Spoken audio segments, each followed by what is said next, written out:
চীনে মানুষজন গরমে সহজে হাঁপিয়ে পড়ে না। এর পেছনে বড় একটা কারণ হলো তারা কৃত্রিম কোমল পানীয়ের বদলে প্রাকৃতিক উপায়ে শরীর ঠান্ডা রাখার উপায় বেছে নেয়। আমাদের দেশের মতো বোতলের ঠান্ডা কোলা বা কেমিক্যাল মেশানো লেমনেড ওদের প্রতিদিনের খাবারে জায়গা পায় না। চীনের অনেক অঞ্চলেই গরমের দিনে মানুষ পাইন গাছের পাতা সংগ্রহ করে আর সেটি দিয়েই তৈরি করে এক ধরনের প্রাকৃতিক ঠান্ডা পানীয়, যেটা তারা নিজেদের হাতে বানায় এবং 2 দিন মাটির নিচে পুঁতে রেখে প্রস্তুত করে। এই প্রক্রিয়াটা খুব সহজ হলেও কার্যকর। প্রথমে পাহাড়ি বা গ্রামের আশেপাশের পাইন গাছ থেকে তারা পাতা ছিঁড়ে আনে। এই পাতাগুলো পরিষ্কার পানিতে ধুয়ে নেওয়ার পর একটি স্বচ্ছ বোতলে রেখে তার মধ্যে চিনি ও কিছুটা বিশুদ্ধ পানি মেশানো হয়। এই মিশ্রণটা তখন বোতলের মুখ শক্ত করে বন্ধ করে মাটির নিচে পুঁতে রাখা হয়। মাটি ঠান্ডা থাকে এবং বোতলের ভেতরের জৈবিক বিক্রিয়াকে নিয়ন্ত্রণ করে।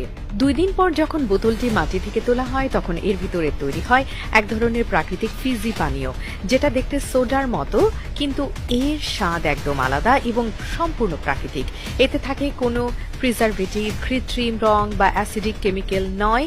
এই পানীয় শুধু শরীর ঠান্ডা রাখে তা নয়, বরং এটি হালকা অ্যান্টিসেপটিক বৈশিষ্ট্যও রাখে। চীনারা বিশ্বাস করে যে পাইন পাতার নির্যাস শরীর থেকে বিষাক্ত উপাদান বের করে দেয় এবং গরমে শরীরের ক্লান্তি কমাতে সাহায্য করে। অনেকে তো এটাকে হালকা ডিটক্স পানীয় হিসেবেও ব্যবহার করে।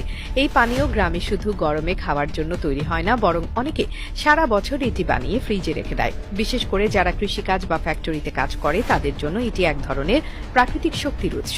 এভাবে তারা সাশ্রয়ী, প্রাকৃতিক ও স্বাস্থ্যকর উপায়ে গরম থেকে বাঁচে, যেখানে আমরা বোতলের দামি কোমল পানীয় খেয়ে শুধুই চিনি আর অ্যাসিড খেয়ে থাকি।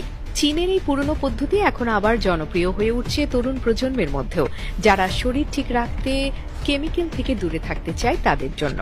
এটি শুধু ঐতিহ্য নয়, বরং একটি কার্যকর জীবনযাপন পদ্ধতি।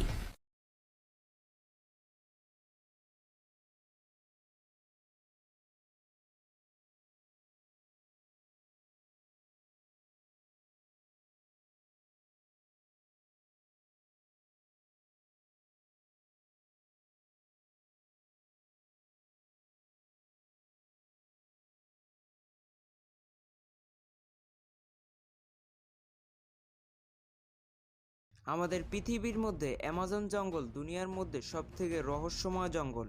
কারণ সমুদ্রের পর একমাত্র অ্যামাজন জঙ্গলই আছে যেটাকে বিজ্ঞানীরা সম্পূর্ণরূপে খোঁজ করেনি। তাই অনেকে মনে করে থাকে যে লাখ লাখ বছর আগে বিলুপ্ত হয়ে যাওয়া প্রাণীগুলো এখনো অ্যামাজন জঙ্গলের মধ্যে আছে। তবে যাই হোক, বিজ্ঞানীরা অ্যামাজন জঙ্গলে একটি অদ্ভুত নদী খুঁজে বের করেছে, যেই নদীর পানি 24 ঘন্টায় ফুটন্ত পানির মতো গরম থাকে, যেটাকে বিজ্ঞানীরা the boiling river of Amazon forest নাম দিয়েছে। এই নদীটার পানি এতটাই গরম যে আপনি এটার মধ্যে ডিম সেদ্ধও করতে পারবেন। এটা দেখার পর আমাদের মনে একটাই প্রশ্ন আসে, এই নদীর মধ্যে এমন কি আছে যেটার মাধ্যমে 24 ঘন্টায় এই পানি ফুটন্ত পানি